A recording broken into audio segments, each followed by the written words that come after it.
उपस्थितांनो, वर्षावासकालीन प्रवचन मालिकेच्या अंतर्गत सध्या आपण ब्रह्मजाल सुत्ताचा अभ्यास करीत आहोत। आतापर्यंत 2-3 भागांमध्ये या ब्रह्मजाल सुत्तामध्ये सांगितलेल्या भगवान बुद्धांमधील विविध शिलांचा परिचय आपण करून घेतलेला आहे। सामान्य लोक कशा पद्धतीने भगवान बुद्धांची प्रशंसा करतात, भगवान बुद्धांमध्ये असलेले लघुशील म्हणजे ज्याला चुल्लशील म्हटलेलं आहे त्याची प्रशंसा करतात, भगवान बुद्धांमध्ये असलेले मध्यमशील ज्याला मध्यमाशिला म्हटलेलं आहे त्याची प्रशंसा करतात, भगवान बुद्धांमध्ये असलेले महाशील त्याची प्रशंसा करतात। आणि प्रशंसा करतात तर भगवान बुद्ध असं म्हणतात की भिक्खूंनो, अशा प्रशंसेला तुम्ही भारावून जाऊ नका, कारण तुम्ही जर अशा प्रशंसेला भारावून गेले तर ते तुमच्या दुःखमुक्तीच्या मार्गातील अडथळा निर्माण करणारं ठरेल। त्यामुळे बुद्धानं हा उपदेश केला सुरुवातीला या ब्रह्मजाल सुत्तामध्ये की कोणीही बुद्ध, धम्म आणि संघ यांची निंदा केली काय तुम्ही राग करायचा नाही, किंवा कोणी प्रशंसा केली काय तर तुम्ही असे एकदम अति आनंदित व्हायचं नाही, कारण दोन्ही अवस्थेमध्ये तुम्ही तुमच्या दुःखमुक्तीच्या मार्गामध्ये अडथळा निर्माण करणारं ठरेल। तर अशा प्रकारे आपण आतापर्यंत या ब्रह्मजाल सुत्तामध्ये भगवान बुद्धाच्या शिला संदर्भामध्ये अभ्यास केला, परिचय करून घेतला। मी अगदी सुरुवातीलाच तुम्हाला सांगितलं होतं की जे ब्रह्मजाल सुत्त आहे या ब्रह्मजाल सुत्तामध्ये भगवान बुद्धांनी त्या काळामधील 62 संप्रदायांच्या विचारांचं खंडन केलेलं आहे। किती संप्रदाय? 62 संप्रदाय। या 62 संप्रदायांपैकी 18 संप्रदाय असे होते जे माणसाच्या जन्माच्या अगोदर विवेचन करायचे की माणसाच्या जन्माच्या अगोदर असं असते, जन्माच्या अगोदर तसं असते, असं असते, तसं असते, अमकं ढमकं सर्व। किती संप्रदाय होते? 18, जे मनुष्याच्या जन्माच्या अगोदरच सांगायचे। आणि 44 संप्रदाय होते की जे माणसाच्या मृत्यूनंतर काय असते, स्वर्ग, नरक, कर्म वगैरे वगैरे वगैरे, अशा प्रकारे जन्म अगोदर सांगणारे 18 संप्रदाय आणि मृत्यूच्या नंतर काय होते असं सांगणारे 44 संप्रदाय। किती झाले? 62। म्हणजे बुद्ध काळामध्ये असे एकूण 62 संप्रदाय होते आणि या 62 संप्रदायांच्या विचारांचं खंडन भगवान बुद्धांनी या ब्रह्मजाल सुत्तामध्ये केलेलं आहे। त्याच्यामुळे हे सुत्त पाली त्रिपिटकातील सर्वाधिक कठीण सुत्त म्हटलेलं आहे, सर्वात कठीण। कारण याचं हेही आहे की जेव्हा भगवान बुद्धांनी या ब्रह्मजाल सुत्ताचा उपदेश केला होता भिक्षूंना, तेव्हा भिक्खूंना सुद्धा हा उपदेश समजला नाही। नाहीतर बुद्धाचा उपदेश झाल्यानंतर साधू साधू म्हणता की तुम्ही जसं प्रवचन झालं काय म्हणतात साधू साधू म्हणताना, ब्रह्मजाल सुत्ताचा उपदेश झाल्यानंतर भिक्खूंनी साधुवाद सुद्धा दिला नाही, कारण समजलंच नाही।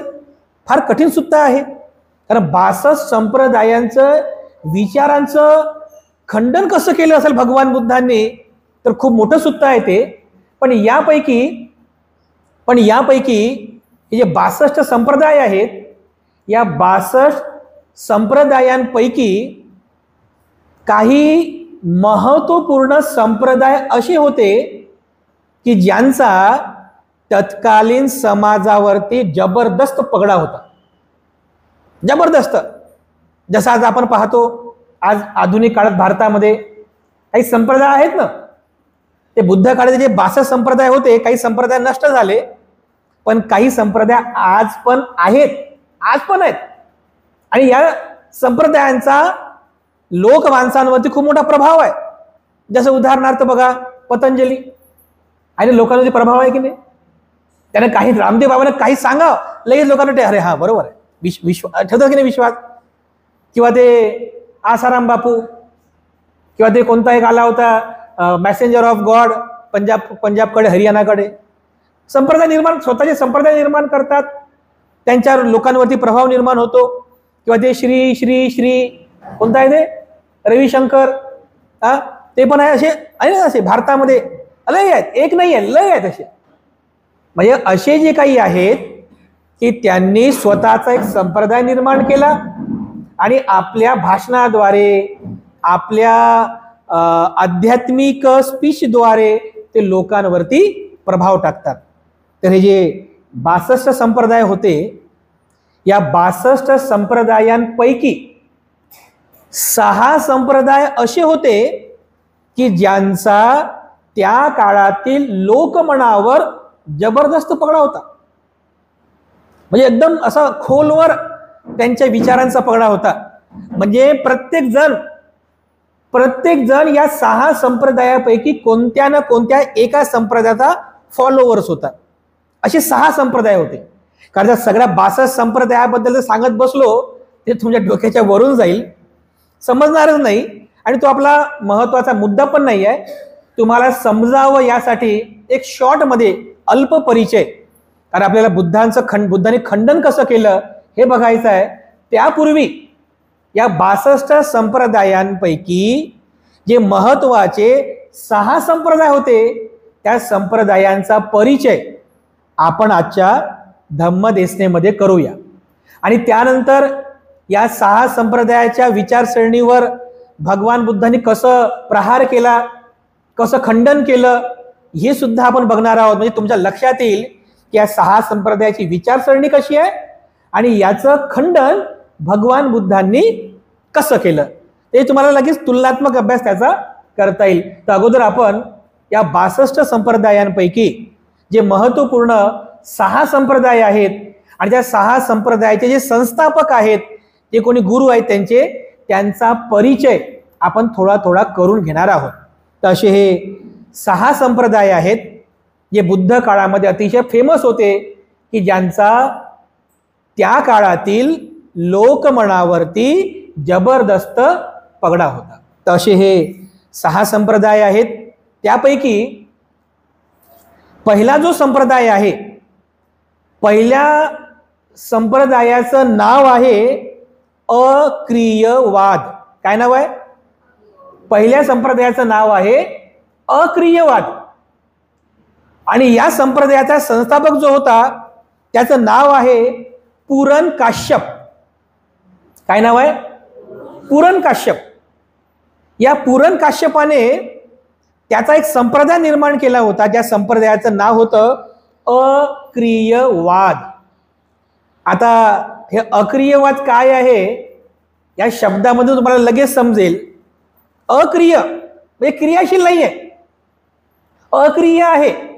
म्हणजे अक्रिय आहे, याच्या जीवनामध्ये जे काही आहे ते अक्रिय आहे, त्याच्यामध्ये कोणती क्रिया घडत नाही, ते क्रियाशील नाही, अक्रिय आहे. जसं उदाहरणार्थ तुम्ही जर समजा पुण्य केलं, एखादं तुम्ही जर समजा पुण्य केलं, ते अक्रिय आहे, त्याचा काही परिणाम होत नाही. त्याचं नाव काय? अक्रियवाद. काही क्रिया होत नाही. तुम्ही पुण्य करा की तुम्ही पाप कर्म करा, त्याचं काहीही क्रिया होत नाही, म्हणून त्याला म्हटलेलं आहे अक्रियवाद. या पूरन काश्यपाचा हा पंथ होता. जसं उदाहरणार्थ समजा तुम्ही जर हिंसा केली तरी त्याचा काही परिणाम होत नाही, किंवा तुम्ही दुसऱ्याकडून जरी हिंसा करून घेतली तरी पण त्याचा काही परिणाम होत नाही. अक्रियवाद आहे, काही परिणाम होत नाही. पाप करा की पुण्य करा. तुम्ही चोरी केली काय किंवा दुसऱ्यांकडून चोरी करून घेतली काय, त्याचं काहीही क्रिया होत नाही, अक्रिय आहे. तुम्ही व्यभिचार केला काय किंवा दुसऱ्यांकडून करून घेतला काय, अक्रिय, त्याचा काहीही परिणाम होत नाही. ना तुमच्या जीवनावर काही परिणाम होतो, ना तुमच्या आत्म्यावर काही परिणाम होतो, कशावरच काही परिणाम होत नाही. कारण या पंथाचं नाव काय? अक्रियवाद. अक्रियवाद. मग तुम्ही खोटं बोलले, तुम्ही मुसावादा केला काय, तुम्ही मद्यपान केलं काय, किंवा इतरांकडून करून घेतलं काय, तुम्ही पाप केलं काय की पुण्य केलं, ना पुण्याचं काही क्रिया घडते, ना तुम्ही केलेल्या पापाचं काही फळ मिळते, काहीही घडत नाही. कारण सगळं काही काय आहे? अक्रिय आहे. म्हणून याच्या पंथाला अक्रियवाद म्हणायचे, अक्रियवाद. आणि याचा संस्थापक होता पुरण काश्यप याची पण एक स्टोरी आहे. म्हणजे हे जे संप्रदाय निर्माण झाले ना, हे जे संप्रदाय जे निर्माण झाले हे सहज संप्रदाय निर्माण होत नाहीत की कोणीतरी घर, जसं भगवान बुद्धाने गृहत्याग केला काहीतरी शोधण्यासाठी, असं कोणी नाही केलं की कोणीतरी घरदार सोडलं दुःखमुक्तीचा मार्ग शोधण्यासाठी, काहीतरी अलौकिक घडलं आणि त्याला मार्ग सापडला, असं नाही घडलं. या संप्रदायाचे जे संस्थापक आहेत त्यांच्या जीवनामध्ये असेच प्रसंग घडलेले आहेत. जसं हा जो पुरण काश्यप आहे, या पुरण काश्यपाच्या जीवनात काय प्रसंग घडला, हा म्हणजे काम करायचा, हा जो पुरण काश्यप आहे हा पुरण काश्यप काम करायचा, तर काम करता करता काय झालं, याच्या हातून काहीतरी चूक घडली. तर याचा जो मालक होता या पुरण काश्यपाचा, याच्या मालकानं याच्या गालाखाली चांगली लगावली, चांगली जोरदार लगावली. याला राग आला, रागाच्या भरात त्याने त्या मालकाला चांगल्या जोरदार शिव्या दिल्या आणि पळून गेला, जंगलामध्ये पळून गेला. हा पुरण काश्यप जंगलात पळून गेला. आता जंगलामध्ये गेला, बिचारा एकटाच होता, जंगलामध्ये चोर होते. त्या चोरांनी या पुरण काश्यपाला पाहिलं, त्या चोरांनी काय केलं, याला पकडलं, याच्या खिशातले पैसे काढून घेतले, याच्या खिशातले पैसे काढले, हातातले जे काय असेल ते सगळं काढून घेतलं, कपडे पण फाडले, कपडे सुद्धा फाडले, त्याला सगळं विवस्त्र केलं, त्याला सगळं लुटलं आणि निघून गेले. बिचार हा एकटाच जंगलामध्ये होता, नागडं होऊन फिरत होता, अंगावरती कपडे नाही, असं फिरता फिरता फिरता फिरता शहरामध्ये नगरामध्ये गेला. तर नगरातले लोक जे होते त्यांनी बघितलं, अरे अरे हा कोण आहे, बघा कोण आहे कोण आहे असं म्हणायचे लोक, विवस्त्र येत आहे. आपल्याकडे ते म्हण आहे ना, नंगे से खुदा भी डरता है, तुम्ही कधी जर ऐकली असेल, म्हणत हिंदीमध्ये आहे, नंगे से खुदा डरता है. म्हणजे आपल्याकडे काय होते की एखादा चांगला माणूस सूट बूट टाय कोट घालून चांगला व्यवस्थित तुम्हाला जर काही उपदेश करत असेल ना, तो लोक विश्वास ठेवत नाहीत. पण तेच जर एखादा नागडा बाबा येऊ द्या, अरे बापरे म्हणते बाबाजी आहे, बाबाजी, अंदाज नाही असं असं आपल्याकडे चमत्कार करून नमस्कार करतात, अशी आपल्याकडे पद्धत आहे. पण एखाद्या टाय कोट सूट बूट चांगला असं व्यवस्थित आलं ना, त्याचं नाही ऐकणार, त्याचं नाही, त्याच्यावर विश्वास बसणार नाही. पण त्याच्याऐवजी तीच गोष्ट जर एखाद्या नागड्या बाबाला सांगितली, काहीतरी असं चमत्कारिक गोष्टीवरती, ज्याचं तोंड सुजलेलं आहे, ज्याला 4 हात आहेत, ज्याला हत्ती आहे, हत्तीचं तोंड लावलेलं आहे, जो आकाशामध्ये उडत आहे, ज्याला तोंड सुजलेलं आहे, त्याच्या हातामध्ये भाले आहेत, असं विवस्त्र एकदम असं विद्रूप रूप आहे, असं जर काही असलं ना, लोक अरे बापरे हे देव आहे, देव आहे म्हणतात, लगेच लोक विश्वास ठेवतात. या बिचाऱ्या त्या पुरण काश्यपाचं असंच झालं. चोरांनी लुटलं, त्याला म्हणजे विवस्त्र केलं, त्या शावाचा जो नगरामध्ये आला, लोकांना असं वाटलं की कोणत्यातरी देवाचा अवतारच आहे, बस अवतार समजून लोक त्याची पूजा करू लागले. आणि असं करता करता जेव्हा लोकांनी त्याला म्हटलं की हे कपडे घ्या, कपडे परिधान करा, असं नागडं नका राहू, तर तो काय म्हणाला, ज्याने मनाची लाज बाळगली त्याला या कपड्याची काय गरज आहे, मग राहा असंच ना बिना कपड्याचं. अरे मनाची लाज बरोबर म्हणजे कपड्याचं काय, मनाची लाज बाळगली तर कपड्याची काय गरज, असं म्हणायचा. जीवन बरा विवस्त्र राहिला. आणि असं करता करता 1 चे 2, 2 चे 4, 4 चे 10 झाले. असं करता करता याचे फॉलोअर्स तयार झाले आणि याने स्वतःचा संप्रदाय निर्माण केला. त्या संप्रदायाला म्हणतात अक्रियवाद. समजलं? याचे सुद्धा फॉलोअर्स होते बुद्ध काळामध्ये, म्हणजे अनेक फॉलोअर्स, हजारो फॉलोअर्स होते याच्यामध्ये. पण याचा हे जे संप्रदाय निर्माण झाले, हे संप्रदाय निर्माण करणारे संपादक आहेत, ते संस्थापक आहेत, ते काय सहज झालेले नाहीत. काहीतरी प्रसंग घडला आणि मग ते बाहेर येऊन करतात बघा. तर अशा प्रकारे हा पुरण काश्यपाचा अक्रियवाद, म्हणजे ना पाप ना पुण्य, कशाचीही क्रिया घडत नाही, असं याचं तत्वज्ञान होतं. अशा प्रकारचा हा अक्रियवाद सांगणारा हा पुरण काश्यप होता. त्यानंतर बुद्ध काळामध्ये आणखीन एक दुसरा संप्रदाय होता की ज्याचा समाजावरती जबरदस्त पगडा होता. त्या संप्रदायाचं नाव होतं नियतिवाद. काय नाव होतं? नियतिवाद. नियती म्हणजे काय? नियती म्हणजे भाग्य. आपण म्हणतो ना माझ्या भाग्यामध्येच होतं म्हणून झालं. माझ्या नशिबातच होतं म्हणतात, माझ्या नशिबच फुटका आहे म्हणतात, काय करावं? होतं की नाही असं? म्हणजे नियतिवाद याचा जो संस्थापक आहे त्याचं नाव होतं मक्खली गोसाल. काय नाव होतं? मक्खली गोसाल. तर हा जो मक्खली गोसाल आहे याच्याही जीवनामध्ये असं थोडं घडलं. म्हणजे गोशाळेमध्ये एका दासी पुत्राच्या एक दासी पुत्री होती, तिच्या पोटी याचा जन्म झाला, गोशाळेमध्ये जन्म झाला, म्हणून याचं नाव पडलं गोसाल, मक्खली गोसाल. एका टोपल्यामध्ये तूप घेऊन जात असताना गाईचं शेण होतं, ताजं शेण होतं, त्याच्यावर पाय पडला, पाय स्लिप झाला आणि टोपलं खाली पडलं. ते सगळं तूप जे होतं ते खाली सांडलं. तर आता तूप खाली सांडलं, आता मालक मला रागवेल, मला मारेल, या भीतीपोटी हा सुद्धा पळून गेला जंगलामध्ये. आणि जंगलामध्ये पळून गेला तर त्याने स्वतःचा संप्रदाय निर्माण केला आणि याच्या संप्रदायाचं नाव होतं नियतिवाद. नियतिवादाच्या संप्रदायाचं नाव होतं. याचा अर्थ असा आहे, नियती, नियती म्हणजे काय? नशीब. आपण म्हणतो माझ्या नियतीमध्ये होतं म्हणतात असं. म्हणजे याने जे विचार सांगितलेले आहेत की तुमच्या नशिबामध्ये जर दुःख असेल ना या जन्मात, तुमच्या नियतीमध्ये तुम्ही काही कर, तुम्हाला दुःख भोगावंच लागणार. तुम्ही दुःखमुक्त नाही होऊ शकत. म्हणजे तुमच्या नशिबात, तुमच्या नशिबामध्ये जर दुःख आहे, मग तुम्ही कितीही पुण्य करा, तुम्ही कितीही करा पुण्य, काही फरक पडणार नाही, कारण तुमच्या नशिबामध्ये काय सांगितलेलं आहे? दुःख आहे. म्हणजे तुमच्या नियतीमध्ये जर दुःख असेल तर तुम्हाला दुःखच भोगावं लागेल. याचा अर्थ असा आहे की या संप्रदायाचे लोक हे सगळे कशावरती विश्वास ठेवायचे? नशिबावर. बस मेरे नसीबी में है या नहीं है पता नहीं, जो होगा सो होगा, सब नसीब में है. म्हणजे लोक दैववादी झाले, नशीबवादी झाले, किस्मतवादी झाले. म्हणजे ना इथं काय शील समाधी प्रज्ञा आहे ना, काही पुण्य तर काहीच काम नाही, बस नशिबावरच अवलंबून राहायचं, नशिबावरच. बरं, याचे सुद्धा जवळपास 1.5 लाख फॉलोअर्स होते. 1.5 लाख. या मक्खली गोसालचे 1.5 लाख फॉलोअर्स. तर विचार करा किती याचा म्हणजे संप्रदाय तेव्हा प्रसिद्ध असेल. बघा, नियतिवाद. त्या नियतिवादाला फॉलो करणारे अनेक लोक होते. त्यांचा असा विश्वास होता की आपल्या जीवनामध्ये हे काही दुःख जे आहे ना, जे काही दुःख घडलेलं आहे, हे कशामुळे घडलं? माझ्या नशिबातच होतं म्हणून घडलेलं आहे, माझ्या दैवातच लिहिलेलं होतं म्हणून हे घडलेलं आहे, असं विचार या मक्खली गोसालने सांगितलेला आहे. त्याला म्हटलेलं आहे नियतिवाद, म्हणजे नशिबाचं भाग्यावर विश्वास ठेवणे. तर अशा प्रकारे नियतिवाद हा सुद्धा एक मोठा संप्रदाय बुद्ध काळामध्ये होता. असा हा दुसरा संप्रदाय आहे.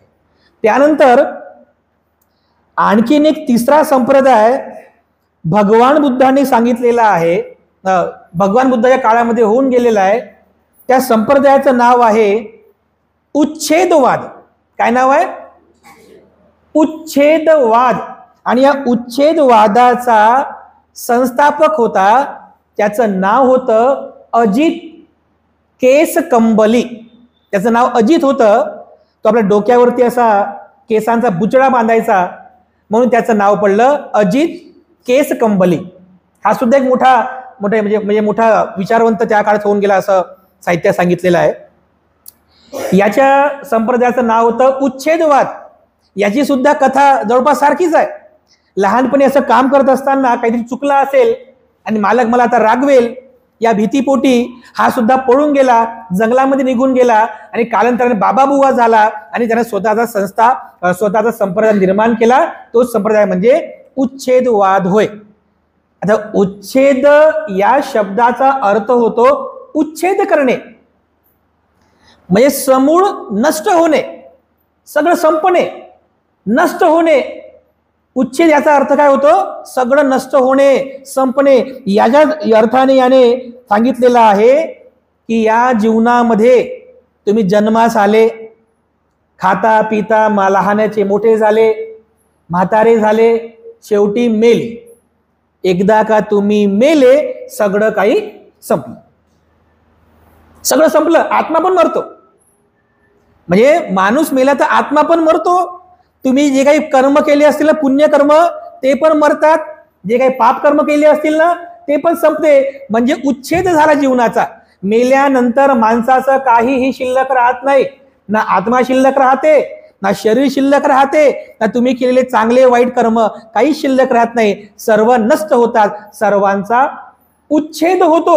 उच्छेद म्हणजे काय? नष्ट होतात. तर अशा प्रकारे या अजित केसकंबली याने सुद्धा स्वतःचा संप्रदाय निर्माण केला आणि स्वतःची विचारसरणी प्रकट केली. याचे सुद्धा लाखो फॉलोअर्स होते बुद्ध काळामध्ये, लाखो. म्हणजे आपल्या जरी असं वाटत असेल की हा संप्रदाय असं कसं सांगतो, पण बुद्ध काळामध्ये याला फॉलो करणारे, याला मानणारे लोक लाखोच्या संख्येमध्ये होते, लाखोच्या संख्येमध्ये. तर असा हा अजित केसकंबली, ज्याच्या संप्रदायाचं नाव काय आहे? उच्छेदवाद. म्हणजे काय? माणूस मेल्यानंतर सगळं काही उच्छेद होतो, सगळं नष्ट होते, सगळं संपून जाते. तुमचा आत्मा, तुमचे कर्म चांगले वाईट सगळं काही उच्छेद होते. अशा या संप्रदायाला उच्छेदवाद असं म्हटलेलं आहे. याचा हा अजित केसकंबली संस्थापक होता. अशा प्रकारचा हा संप्रदाय आहे.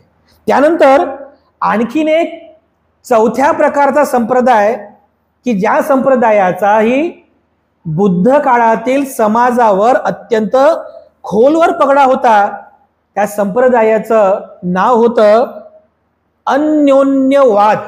काय नाव होतं? अन्योन्यवाद. हा शब्द जो आहे, या शब्दाची फोड करायची. अन्यवाद. अन्य म्हणजे वेगळं वेगळं वाद. वेगळं वेगळं म्हणजे प्रत्येक गोष्ट काय आहे? ही स्वतंत्र आहे. प्रत्येक गोष्ट ही स्वयंभू आहे. कोणतीही गोष्ट एकमेकांवरती डिपेंड नाही आहे. अन्यवाद त्यालाच म्हटलेला आहे अन्योन्यवाद. आणि या अन्योन्यवादाचा संस्थापक होता पकुध कच्चायन. त्याचं नाव, संस्थापकाचं नाव आहे पकुध कच्चायन. या पकुध कच्चायनने सुद्धा म्हणजे असं म्हटलेलं आहे की म्हणजे एका म्हणजे ब्राह्मण विधवेच्या पोटी याचा जन्म झाला होता. एका ब्राह्मण विधवा महिलेच्या पोटी याचा जन्म झाला. जन्म झाल्यानंतर काही दिवसांनी त्याची आई सुद्धा मरण पावली. बिचारा एकटाच होता आणि एकटा असल्यामुळे खाण्यापिण्याचे वांदे झाले. आता खाऊ आम्हाला कोण घालणार, माझं पालन पोषण कोण करणार, म्हणून फक्त स्वतःचं पोट भरण्यासाठी हा जंगलामध्ये जाऊन ऋषीमुनी झाला. कशासाठी? स्वतःचं पोट भरण्यासाठी. असतात ना काही जण असे, म्हणजे त्यांना धर्माची काही घेणदेण नाही, त्यांना तत्वज्ञानाची काही घेणदेण नाही, त्यांना काहीच घेणदेण नाही, फक्त पोट भरण्यासाठी. म्हणजे कामधंदा होत नाही, चला बा आता भगववस्था धारण करा, बाबा बुवा महाराज बना, पोट भरा, आपलं जीवन जगा. हा सुद्धा असाच फक्त पोट भरण्यासाठी हा संन्यासी झाला आणि त्याने स्वतःचा संप्रदाय निर्माण केला. याच्या संप्रदायाचं नाव होतं, या पकुध कच्चायनच्या संप्रदायाचं नाव होतं अन्योन्यवाद. अन्यवाद. तर याचं असं म्हणणं होतं की आपले जे शरीर आहे, हे शरीर 7 घटकांनी बनलेलं आहे. किती? 7. आता आपल्याला तर माहित आहे 4 घटक तर आहेतच, पृथ्वी, आप, तेज आणि वायू. पृथ्वी म्हणजे हे जे काही टणक पदार्थ आहेत, टणक म्हणजे हड्डी, दात, नख, केस वगैरे अशी जे काही टणक पदार्थ आहे त्याला पृथ्वी धातू म्हणतात. त्यानंतर आप म्हणजे पाणी, जे काही आपल्यामध्ये पाणी धातू आहे, जसं मूत्राच्या रूपानं आहे, रक्ताच्या रूपानं आहे, ते आप धातू आहे. तेज धातू म्हणजे आपल्या शरीरामध्ये उष्णता आहे, आपलं शरीर गरम आहे ना, उष्णता, तेज धातू. त्यानंतर पृथ्वी, आप, तेज, वायू. वायू म्हणजे हवा. हवा आपण घेत आहोत सोडतोय. आणि शरीरामध्ये जे जे काही पोकळ जागा आहे त्याच्यामध्ये हवा आहे, बरोबर. जसं पोट आहे, पोकळ जागेमध्ये हवा भरलेली असते. पण याचं म्हणणं होतं की माणसाचं जे शरीर आहे हे 7 घटकांनी बनलेलं आहे. कोणते 7 घटक? हे 4 घटक, पृथ्वी, आप, तेज आणि वायू. त्यानंतर सुख, दुःख आणि आत्मा. किती झाले असे? 7 घटक. पृथ्वी, आप, तेज, वायू, सुख, दुःख आणि आत्मा या 7 घटकांनी शरीर बनलेलं आहे. आणि हे सगळे 7ही घटक हे अन्य अन्य आहेत. प्रत्येक घटक हा स्वयंभू आहे. म्हणजे पृथ्वी वेगळी आहे, याचा पृथ्वीचा आपशी काही संबंध नाही, आपचा तेजशी काही संबंध नाही, सुखाचा दुःखाशी काही संबंध नाही. अन्य अन्य आहेत. प्रत्येक जण स्वतंत्र आहे, प्रत्येक जण स्वतंत्र आहे. जसं हा असं उदाहरण सांगतो की समजा जर कोणी जर मला तलवारीने मारलं आणि माझं धड वेगळं केलं, शिर वेगळं केलं, धड वेगळं केलं, तर शिर वेगळं केलं तर मी काय म्हणेल, काय नाही, त्याने फक्त माझा पृथ्वी धातू कापला. त्याने फक्त पृथ्वी धातू म्हणजे हे हड्डी, हे हाड आहे, फक्त हे दोन भाग केले, बाकी सगळं काही आत्मा तसाच आहे. कारण शरीर अन्य अन्य आहे, हे आत्मा स्वतंत्र आहे, पृथ्वी स्वतंत्र आहे. जर समजा कोणी माझा हा हात कापला तर मी काय म्हणेल, त्याने फक्त माझा पृथ्वी धातू कापलेला आहे, बाकी ताप, तेज, वायू, सुख, दुःख, आत्मा जशाला तसंच आहे. समजलं? म्हणजे याचं म्हणणं काय आहे की हे शरीर 7 घटकांनी बनलेलं आहे आणि 7ही घटक स्वयंभू आहेत, स्वतंत्र आहे, अन्य अन्य अन्य आहे. म्हणजे प्रत्येक स्वतंत्र आहे, म्हणून त्याला म्हटलेलं आहे अन्योन्यवाद. समजलं? अन्योन्यवाद. तर अशा प्रकारे हा जो अन्योन्यवाद संस्थापक होता पकुद कच्चायन, या पकुद कच्चायनाने अशी थेअरी संपादन केली की या हवेमध्ये सुद्धा विषाणू असतात. आपण जेव्हा श्वास घेतो तर श्वास घेतल्यानंतर त्या हवेतून ते विषाणू नाकावाटे आतमध्ये जातात, ते विषाणू मरतात. म्हणून ते लोक असं नाकाला कपडा बांधायचे की हिंसा होऊ नये म्हणून. पाण्यामध्ये सुद्धा आपण जे पाणी पितो त्या पाण्यामध्ये पण जंतू असतात आणि आपण जेव्हा पाणी पितो तर ते जंतू पोटात जातात, ते जंतू पण मरतात, आपल्याकडून हिंसा होते. तर ते लोक जर कोणी पाणी दिलं तर डायरेक्ट पाणी पित नव्हते, अगोदर ते पाणी गरम करायचे, म्हणजे गरम केले की ते विषाणू मरतात आणि मग ते पाणी थंड झाल्यानंतर मग ते पाणी प्यायचे. सांगा, असा हा पकुद कच्चायनाचा हा अन्योन्यवाद आहे. पाण्यामध्ये जर चाललो आपण, पाय ठेवलं तर पाण्यातले विषाणू मरतात, या भीतीपोटी ते नदी पार सुद्धा करत नव्हते, म्हणजे नदीतून प्रवास करत नव्हते, नदीच्या इकडेच राहायचं, तिकडे जायचं नाही, असा हा याचा वाद होता, अन्योन्यवाद. तर अशा प्रकारे या पकुद कच्चायनाने याने सुद्धा अशाच प्रकारे हे आपलं संप्रदाय निर्माण केला आणि अन्य अन्य अन्योन्यवाद म्हणजे पृथ्वी, आप, तेज, वायू, सुख, दुःख आणि आत्मा याचा परस्परांशी काहीही संबंध नाही आहे, प्रत्येक घटक हे स्वतंत्र आहे. अशा प्रकारे त्याने आपली थेअरी मांडली. याचे सुद्धा लाखो फॉलोअर्स होते या पकुद कच्चायनाचे. आता लोक बिचारे काय, जे कोणी सांगितलं लोक लगेच ऐकतात ना, लोक लगेच ऐकतात, हे पाहत नाही की सत्य आहे की असत्य आहे. लोक बिलकुल पाहत नाहीत बरं की हे असं केल्याने माझं भलं होईल का, लोक पाहत नाहीत. किंवा हे माझं कल्याणाचं आहे का, की हे माझ्या दुःखमुक्तीचं आहे का, की श्रद्धाचं आहे की अंधश्रद्धेचं आहे. लोक याच्यावरती बिलकुल शहानिशा करत नाहीत, बिलकुल शहानिशा करत नाहीत. बस डोळे म्हणजे उघड्या डोळ्यांनी सुद्धा विश्वास ठेवतात. बघा, विश्वास ठेवतात असे लोक आहेत ना, अजूनही आजही लोक असे आहेत बघा. तर असे हे संप्रदाय होते, असे 5 संप्रदाय. त्यानंतर आणखीन एक 5वा जो संप्रदाय आहे, त्या 5व्या संप्रदायाचं नाव होतं अमरा विक्षेपवाद. काय नाव होतं? अमरा विक्षेपवाद. या अमरा विक्षेपवादाचा जो संस्थापक होता त्याचं नाव होतं संजय बेलट्टी पुत्त. सारीपुत्त आणि महामोगलायन याचे शिष्य होते राजगृहामध्ये. याचा मोठा आश्रम होता राजगृहामध्ये. तर संजय बेलट्टी पुत्ताचे 2 प्रमुख शिष्य होते, सारीपुत्त आणि महामोगलायन. तर अनेक वर्षांपर्यंत हे दोघेही जण या संजय बेलट्टी पुत्ताच्या म्हणजे गुरु मार्गदर्शनामध्ये होते, पण त्यांना काही ज्ञान सापडलं नाही. शेवटी राजगृहामध्ये अश्वजित भंतेजींचं दर्शन झालं आणि अश्वजी भंतेजींच्या माध्यमातून भगवान बुद्धाच्या सहवासामध्ये आले. बुद्धाच्या सहवासामध्ये येऊन त्यांनी भिक्षू दीक्षा घेतली आणि पुढे ध्यान मनन चिंतन करून अरहंत झाले. बघा ही स्टोरी जर तुम्हाला आठवत असेल तर अशी ती स्टोरी आहे. हाच तो संजय बेलठ्ठी पुत्र आहे. याचं नाव संजय होतं, याच्या आईचं नाव होतं बेलठ्ठी.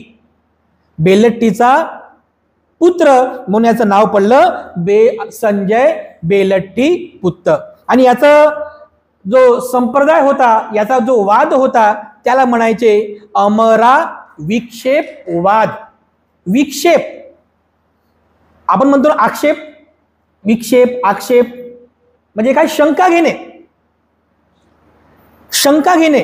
तर हा असं म्हणायचा, समजा जर मला कोणी असं विचारलं की या जीवनामध्ये पुण्य आहे का, मला जर असं वाटलं की आहे तर मी उत्तर देईल हो, या जीवनामध्ये पुण्य आहे. जर मला असं वाटलं की पुण्य विण्य असं काहीच नसते तर मी उत्तर देईल नाही नाही, पुण्य नसते. मला जर कोणी असं विचारलं की या जीवनामध्ये पाप असते का, मला जर असं वाटलं की हो पाप असते तर मी उत्तर देईल की हो पाप कर्म असतात. आणि जर मला वाटलं की पाप कर्म नाही तर मी काय उत्तर देईल, पाप कर्म नसतात. म्हणजे हा पक्क सांगत नाहीये असं, हा जो आहे ना असा पक्क सांगत नाहीये. म्हणून याच्या वादाला अमरा विक्षेप वाद असं म्हटलेलं आहे. अमरा विक्षेप वाद नाही, याने संशय घेतला. संशय वृत्ती आहे. म्हणजे पक्क सांगत नाही की हो हो किंवा नाही, काही सांगत नाही. वाटलं हो तर हो म्हणतो, वाटलं नाही तर मी नाही म्हणतो. म्हणजे याच्यामध्ये क्लेरिफिकेशन नाहीये या अमर विक्षेपातमध्ये. असा हा संजय बेलठ्ठी पुत्र होता. आणि याचे दोन प्रमुख शिष्य होते, सारिपुत्त महामोगलायन. पण हे दोन्ही शिष्य भगवान बुद्धांचे अग्र श्रावक झाले. बघा, तर असा हा संजय बेलठ्ठी पुत्र होता. त्याचा सुद्धा राजगृहामध्ये, आता जे राजगीर आहे, राजगृहामध्ये मोठा आश्रम होता. आणि याचे 250 शिष्य होते म्हणतात. 250 म्हणजे ज्यांनी गृहत्याग केलेले. बाकी तसे तुमच्यासारखे सामान्य गृहस्थ फॉलोवर्स होते, पण गृहत्याग करून याचे 250 शिष्य होते. आणि सारिपुत्त आणि महामोगलायनासोबत ते सगळेच 250 शिष्य त्याचं गुरुत्व सोडून देतात आणि बुद्धाचे शिष्य बनतात. बघा, तर माझे 250 शिष्य निघून गेले असं विचार करून करून त्याच रात्री तो मरण पावला. बघा, टेन्शन मध्ये. आता मी एकटा काय करू, सगळं सारिपुत्त पण गेले, महामोगलायन पण गेले, माझे 250 शिष्य अरे ते पण गेले, मी एकटाच पडलो, एकटाच झालो, एकटा असं करता करता टेन्शन आलं, अटॅक आला आणि खतम झाला, मेला. असा हा संजय बेलठ्ठी पुत्र होता. आणि याच्या संप्रदायाचं, याच्या वादाचं नाव होतं अमरा विक्षेप वाद. त्याला दुसऱ्या शब्दामध्ये म्हणतात संशयवाद. समजलं? संशय घेणे, जीवन हो किंवा नाही संशय घेणे. तर असा हा 5वा संप्रदाय होता. त्यानंतर आणखीन एक महत्वाचा संप्रदाय बुद्ध काळामध्ये होता. त्या संप्रदायाचं नाव होतं चातुर्याम संवरवाद. काय नाव होतं? चातुर्याम संवरवाद. संवर म्हणजे संयम ठेवणे. चातुर्यम, चातु म्हणजे चार गोष्टींवरती संयम ठेवायचा आहे. अशा वादाला सांगणारा हा चातुर्याम संवरवाद होता. आणि याचा जो संस्थापक होता, तो संस्थापक त्याचं नाव होतं निगंठनाथ पुत्त. म्हणजे कोण? जैन धर्माचे संस्थापक. जैन धर्म आहेत ना, आज पण आहेत बघा जैन धर्माचे. इथं पण औरंगाबादमध्ये पण आहेत जैन धर्म. त्या जैन धर्माचा संस्थापक कोण आहे?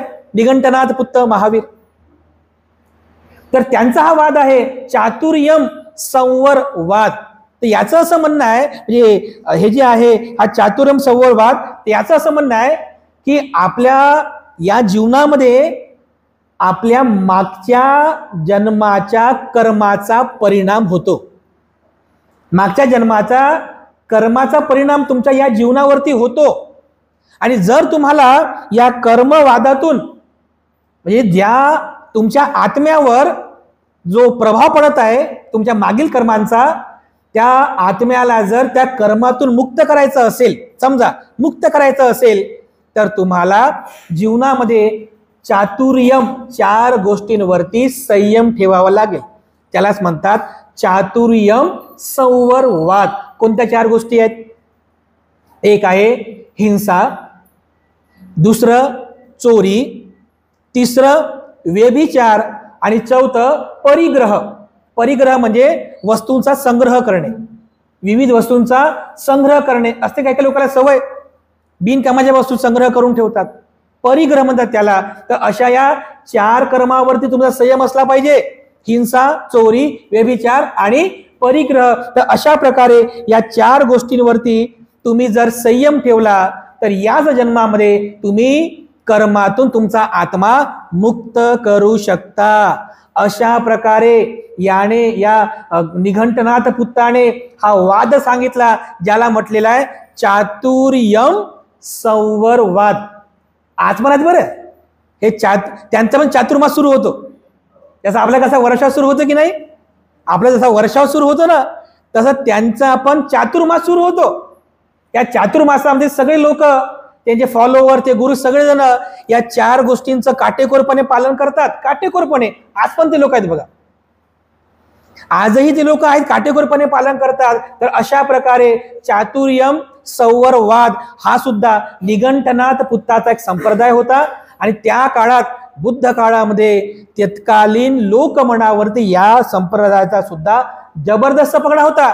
आणि असं म्हणतात की हा जो निघंटनाथ पुत्त होता, याच्यावर सुद्धा काही भगवान बुद्धांसारखी लक्षणं दिसत होती. जसं डोक्यावरचा हा जो भाग आहे, मासाचा गोळा थोडासा असा वर आलेला आहे, ज्ञानाचं प्रतीक. हे जे निघंटनाथ पुत्त होते, यांच्यावर सुद्धा महापुरुषांची काही लक्षणं हे सुस्पष्टपणे दिसत होते. ते असे म्हणायचे की मी सगळ्या ग्रंथांचा अभ्यास केला, निर्ग्रंथ केले, मी सगळे ग्रंथ वाचते, मी निर्ग्रंथ करून बसलेलो आहे, म्हणून त्याचं नाव पडलं निर्ग्रंथ, निगंठ नाथपुत्त. म्हणजे मी सगळ्या धर्मग्रंथांचा अभ्यास केला, ज्ञान घेतलं, मला सगळ्या ग्रंथांचं ज्ञान झालेलं आहे, म्हणून निर्ग्रंथचं निगंठ नाथपुत्त असं त्यांचं नाव पडलं. तर अशा प्रकारे निगंठ नाथपुत्त हे चातुर्यम संवरवादाचे संस्थापक समजले जातात.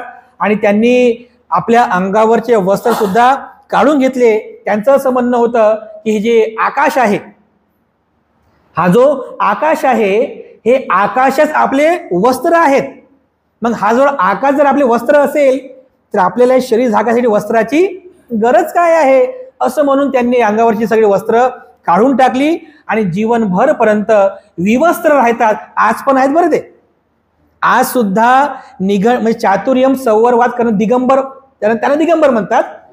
त्यांच्यामध्ये पण 2 पंथ आहेत, दिगंबर आणि श्वेतांबर. श्वेतांबर जे असतात ते पांढरे कपडे घालतात बघा, रस्त्याने पायी पायी चालतात सर बघा. ते तुम्ही जर कधी बघितलं, असं तोंडाला असं कपडा बांधतात आणि पांढरे कपडे घालून ते पायी पायी चालतात बघा. महिला पण असतात त्यांच्यामध्ये. त्यांच्या सांगितलेलं आहे की पायी पायी प्रवास करा, कारण एसटी बस परवडत नाही, लक्झरी गाडी परवडत नाही, पायी पायी प्रवास करा. पायी पायी प्रवास करतात बघा, आहे की नाही. दिगंबर सुद्धा आहे, म्हणजे ते विवस्त्र राहतात बघा. तर असे हे चातुर्यम संवरवादाचे संस्थापक निगंठ नाथपुत्त होते.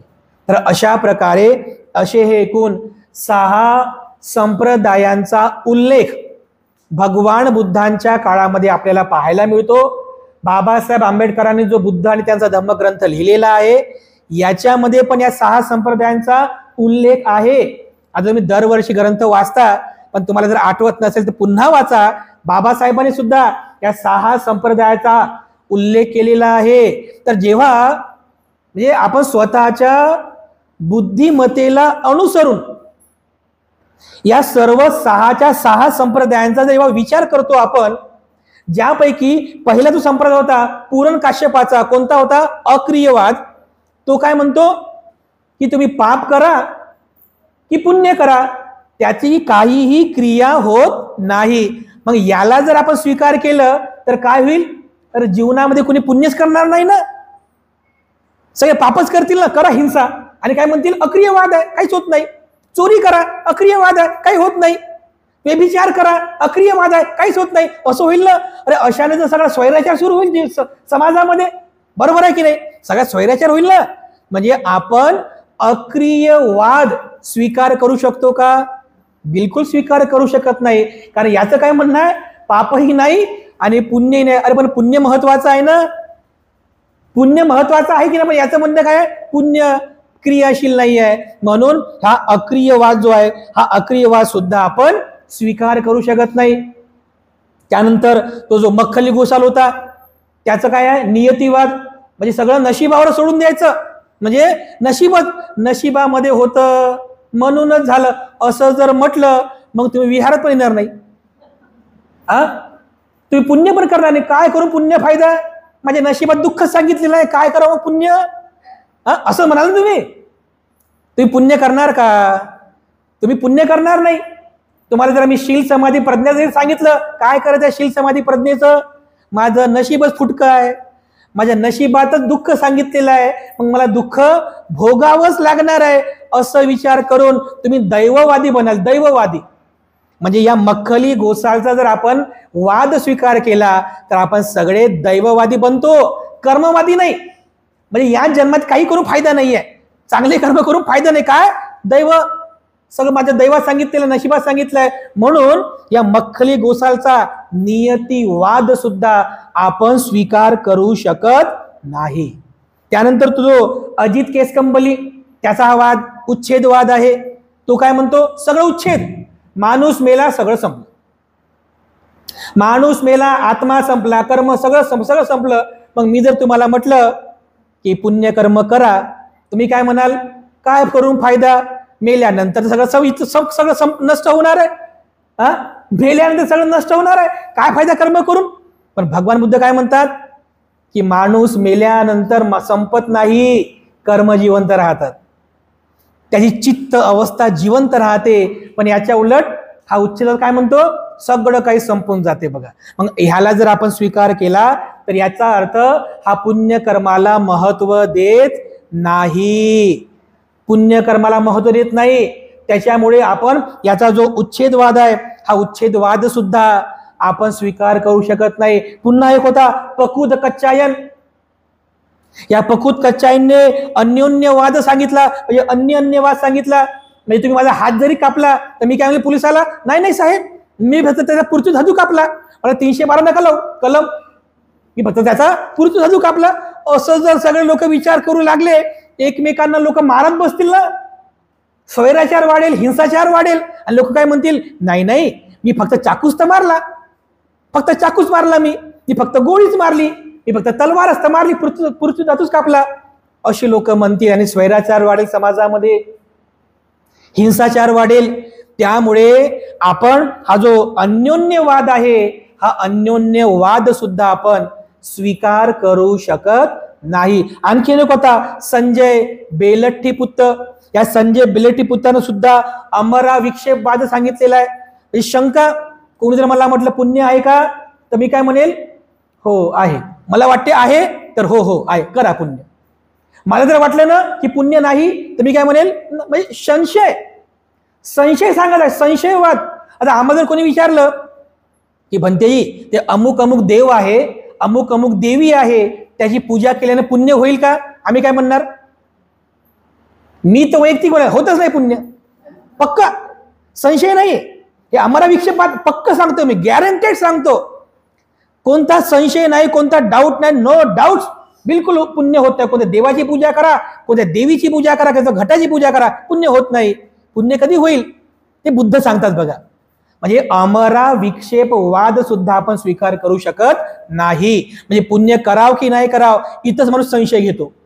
म्हणजे हे माझे कर्म, म्हणजे मेणबत्ती लावणं, अगरबत्ती लावणं, फुलं अर्पण करणं, की अमक ढमक जे काही करतो आहेत लोक, ते माझं पुण्य होत आहे की माझं पाप होत आहे, याच्याबद्दल त्याचा काय संशय आहे. कधी म्हणते हो, तर कधी म्हणते नाही. म्हणून अमरा विक्षेपवाद सुद्धा आपण स्वीकार करू शकत नाही.